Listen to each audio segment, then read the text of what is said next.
కందికుంట వెంకటప్రసాద్ అనే నేను శాసనసభ సభ్యునిగా ఎన్నికైనందున శాసనం ద్వారా నిర్మితమైన భారత రాజ్యాంగం పట్ల నిజమైన విశ్వాసం, విధేయత చూపుతానని, భారతదేశ సార్వభౌమాధికారాన్ని, సమగ్రతను కాపాడుతానని, నేను స్వీకరించబోయే కర్తవ్యాన్ని శ్రద్ధాశక్తులతో నిర్వహిస్తానని దైవసాక్షిగా ప్రమాణం చేస్తున్నాను.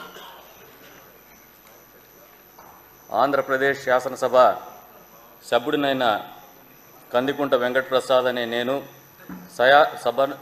సభ నియమాలకు కట్టుబడి ఉంటానని, వాటిని అనుసరిస్తానని, సభ మర్యాదలను పాటిస్తానని, సాంప్రదాయాలను గౌరవిస్తానని దైవసాక్షిగా ప్రమాణం చేస్తున్నాను.